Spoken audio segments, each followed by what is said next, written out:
reaction. We're getting this started. How are you guys? Are you guys good? Are you guys great? I hope you guys are having an amazing day. I know I'm super pumped to film this video. One being because this is a video that I've never filmed, well, a video that I've never like wanted to film. Like I thought about filming it and then I thought maybe it's like a touchy-ish subject. This is a beauty channel, maybe you guys wouldn't be interested in it, but you know, this is about to go down, you guys. Hey, what's up, you guys? It's me, Brianna, and I'm back with another video for you guys today. And today's video isn't just any other video. Today, I will be telling you guys a story, or doing a story time video about how my house got broken into not too long ago, like 8 months ago, something like that. I'm gonna tell you guys the story and my experience with it, but before I start the video, I want to share something that I've discovered just recently, that in this situation that I was in, it seriously could have helped me out a lot. So I'll go ahead and tell you guys what that is right now. And basically, since this story time that I'm about to tell you guys revolves around danger and me being in danger and, you know, someone breaking into my house, I recently discovered an app not too long ago that came out not too long ago, I believe, and it's called the app SafeTrek. And basically, what the app is you go on, and I'll go ahead and show you guys on my phone because I feel like I want to tell you guys this real quick before I start this video. So you go onto the app and this is what it looks like. So it looks like this. You're going to have a blue button that says hold until safe. So you're going to hold down that button and it's going to be red. And when you let go of it, you have 10 seconds to enter in your 4-digit passcode. And then if you don't enter in your 4-digit passcode within the 10 seconds, the authorities are immediately notified. So when you sign up, you enter in your address and then you enable your location. So it's able to track your location. So like say if you were in a situation like I was and someone was breaking into your house and you didn't want to be loud and call 911 and be like, oh my gosh, someone's breaking into my house. You could do it silently so where they wouldn't know. So if you were like hiding in a closet like I was, which I'll get to that, you could use this app, which is absolutely awesome. So I think it's amazing, especially for young girls out there that might be alone sometimes or might like walk alone on the streets. Like, you know, if you go to a concert or something and then you're walking alone on the streets at night to get back to your car or whatever, and then you feel kind of uneasy, like maybe someone's following you or you're in a situation where you're in a car maybe with someone and then you feel, you know, like you're in danger. SafeTrek is definitely like a really great way to stay safe and to be able to know that, you know, it's on your phone, so it's right with you. You know, everyone always has their phones on them. So I wanted to tell you guys about that really quickly because I thought that was absolutely incredible. I love the idea of the app and it definitely makes me feel more safe, especially knowing that the authorities are going to be notified and help is going to be sent my way. So now that that's out of the way, let's get into this story time video, you guys. I know, you're probably like, Brianna, like, how did your house get broken into? Like, what are you talking about? Why didn't you tell us to us like a long time ago, like when it happened? Because when it happened, I was just kind of shook up about it for a while and I didn't want to tell like too many people about it just because I was alone when it happened. So I just really like, I didn't like to talk about it at first, but here I am filming because I thought, you know what, I don't have a video idea, here's a video idea. So basically, it's like 8 months ago or so. I don't remember like the exact time or date that it happened, but I just remember it was probably like roughly 8 months ago. Anyways, so I was home. It was a normal day. My mom was gone. My dad was gone. My brother was gone to Athens. My dad was working, and then my mom was out like running errands or doing something where I wasn't able to come or whatever, and I just decided to stay home. I remember I was planning to film a couple videos that day. I think I was gonna film like a March outfit of the week because I think it was either like the end of March, beginning of April, something like that. So I was about to film like a March outfit of the week. So I was basically at home chilling, getting all my camera stuff set up, getting my studio lights set up. I was getting everything ready to film. Like I laid all my outfits out. It was just a normal day. It was probably around like noon or 1 o'clock because it wasn't a weekend. Like I didn't have school or anything like that. So I was just chilling, you know, a normal day in my neighborhood. I do want to tell you guys, like my neighborhood that I live in is very like, it's surrounded by a lot of people. So when something like this happens, it's like kind of shocking. It's like, oh my gosh, someone got their house broken into, because normally a neighbor will see like something going on that looks suspicious and they'll normally either call the cops or like text you directly and be like, yo, like someone's at your house, like what's going on? So I live in a pretty big neighborhood. The houses are super close together, so for someone to like break in or maybe burglarize someone's house or their car, it's really hard for them not to get caught, is kind of basically what I'm saying. So it takes a lot of balls for someone to like break in to a house in my neighborhood just because of how many houses are so close together and how many houses are in the neighborhood, if that makes any sense. Plus, I literally live like 2 minutes away from a police station. Like you go down a road and then you turn left and the police station is right outside my neighborhood. So like, you know, police can really quickly respond if like someone's breaking into your house. Anyways, not the point. Basically what I mean to say is I was just chilling. I was up here And then my house makes a lot of noises. I'm sure everyone's house makes a lot of noise, but my house like creaks and cracks and creaks, and sometimes, you know, I can mistake some like the sound of maybe thinking that someone's breaking in my house to my dogs like walking on the floor because they're very noisy. So like if I'm upstairs, I can hear like footsteps from downstairs because my house creaks and creaks and cracks and all that stuff. So I'm up here just chilling, like I'm in my room, I'm in my humble abode, like in my room, I have some music on, so I can't really hear anything. Well, I turn the music off because I had to go pee. So I turn the music off and I go pee, and all of a sudden, like, I hear, like, you know when someone's, like, twisting your doorknob, like, the twisting sound? Like, I can't really describe it, but, like, it was really, really loud. It almost sounded like someone was trying to get into the garage door, but then I was like, someone can't be trying to get into the garage door. Like, the garage door is, like, closed, and we have a code to get in, and I was like, I know for a fact that I locked the front door and I locked the back door. Like, I'm always the type of person, like, lock the windows when you're home alone, lock the doors and all that.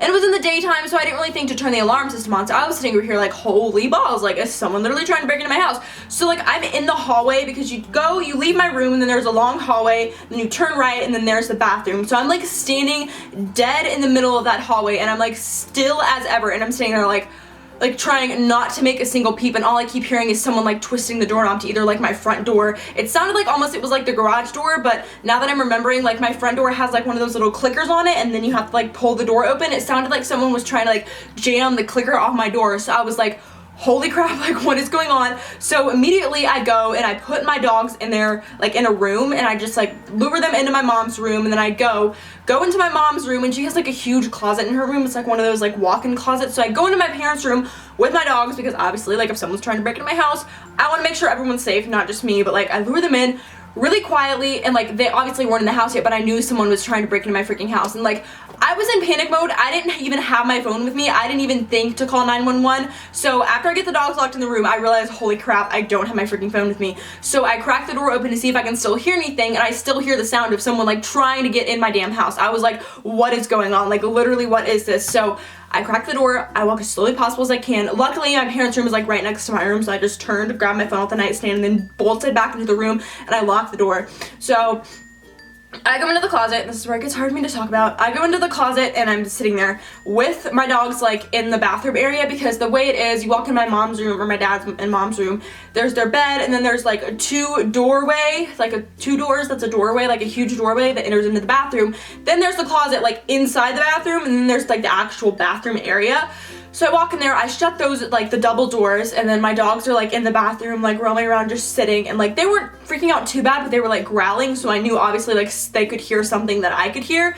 So then I go in the closet, and the closet doesn't have a lock on it, like, it's literally just a closet, so I was relying on the lock outside of the bedroom to help keep me safe. So I'm sitting there with my phone. I'm sitting down in the floor, and I'm like in panic mode, like I'm freaking out because now it sounded like I heard a big bang when I was like, right when I got into the closet, I heard a big bang, and I was like, holy crap, they either just broke my door down or like broke the knob to get into the house. Then I heard like someone was walking downstairs, and I was like, oh my god. So at this point, I called my mom first, because I don't know why I didn't call 911, but my mom was literally right around the corner. Probably she was on her way home, so I called my mom first. I was freaking out, crying to her, and like the first thing she told me to do was, she was like, hang up the phone, Brianna, like right now, like you need to call 911. If someone's in the house, she was like, where are the dogs, where are you, you know, go in the closet, like telling me protocol of what I knew to do when a situation like this happened. And I was never like, I was always mentally prepared for it, but I was never like ready to actually like take on the situation when it happened. So I was just very shaken up by it. So I get off the phone with my mom, and then at this point I hear rumbling around the house. Like I hear they're obviously going through things, or him or her.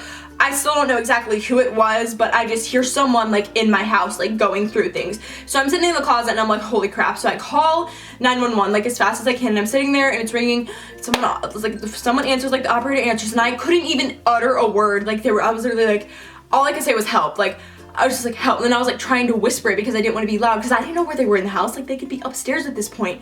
And then as I was on the phone with 911, I heard the doorknob to the bedroom door. Like, you know when you have a door locked and you just hear like the lock jamming when someone's trying to turn like the door? It's one of those like click and push locks that we have on my door.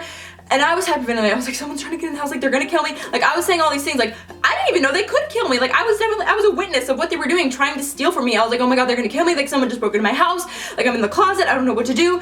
And they were like, you know, it's okay. Like where are you? What's your address? Like they were trying to verify everything. Like, are you at so-and-so street? And I was like, yes. You know, I was hyperventilating. Like I couldn't speak. And at this same time, I was trying to be loud. So eventually, you know, they were like, okay, well, like, the cops are on their way, like, we're on their way, they'll be there in like 2 minutes, because like I mentioned earlier, they live right down there. The police station is like right down the place from me. Right down the place. I can't talk. Right down the street from my house.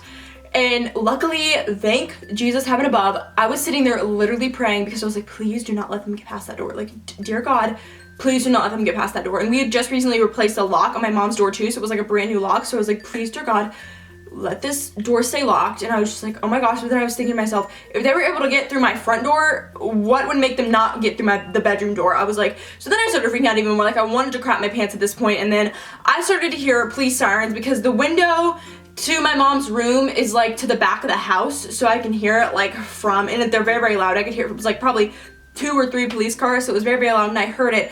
At that point, like, the turning on the door had stopped, and I was like, oh my gosh. Like, so basically the people were like, holy crap, the cops are about to come, like, we gotta flee this, like, we gotta flee this place. And I like started crying. Like, at this point I was breaking down crying because I had like, I didn't hear any more knocking. I heard sirens, they were really close, but I stayed in the closet. So I stayed in the closet, the cops arrived. Long story short, they caught whoever did it. I didn't get to see him because they took their ass and they put him in the cop car and they sent them off. Like, I didn't get to see them because they obviously wanted to get that person, or persons, like, I don't know if it was multiple people. They wanted to get them out of the premises, out of the house, you know, in a cell, locked up. So at this point my dog started going nuts because they smelled like policemen and they smelled like guard dogs and all that stuff. So police officer comes into the room, and you know, they say like they're a police officer, they put their badge into the door, they showed me their badge, so I knew that they were a real police officer, like it wasn't a mumbo jumbo. I was so freaking out at this point, and I was just like shaking. Like, at this point I was uncontrollably shaking. Like, I come out of the closet and I was like uncontrollably shaking. I was like, I can't believe what had just happened. I was crying. At this point my mom was home already, my dad was like right behind her, my brother didn't even know what the heck was going on. He was still in Athens, and so my parents were there, all the cops were there, everyone and their mom in the neighborhood was like at my house, like in my front yard, like, what's going on, like, what happened, like, oh my gosh, blah, blah, blah, blah. And like I was just like crying the whole time. And you know, I had an evaluation done to make sure that like I was okay, like I was still, you know, nothing mentally messed me up for that, you know, for what happened, which it's kind of hard for me to talk about. Like, even now I still get kind of like shaky and jittery talking about it. But basically the people that broke into my house are locked up, or the person that broke into my house is serving jail time most likely. I didn't get hurt, and no one got hurt, but it was just a very intense situation for me. It was almost like a movie, almost, just because of the way they literally broke into my house, and like no one in the neighborhood knew, like no one in the neighborhood saw it, but they were like at my front door because we did figure out that it was the front door that was broken into. But that was my story about how my house got broken into while I was in it. And I don't know what their motives were. Nothing actually got stolen. They tried to steal our iMac, and they tried to steal a TV, but nothing actually got stolen because obviously once the cops arrived, like, they threw everything on the floor. Like, we could see like it was downstairs from when it was normally upstairs. So that's basically what happened. That is the story time of how my house once got broken into when I was alone in it. I hope you guys enjoyed this video. If you have any questions about my story time, or if you have an experience like where something like that happened to you, definitely leave it in the comments below. Let me know what you guys think. If you think I should do story times about events that happen in my life more often, let me know. Also, if you want any more information on the Safe Trek app that I mentioned at the beginning of this video, I'll leave a link down below for you guys for all that information and everything like that I mentioned. I really hope you guys enjoyed this video. Please don't forget to press that subscribe button down below if you haven't already, because we were almost at 100,000 subscribers, which is crazy. And I love you guys all so much, and I'll see you in my next video. Bye, guys.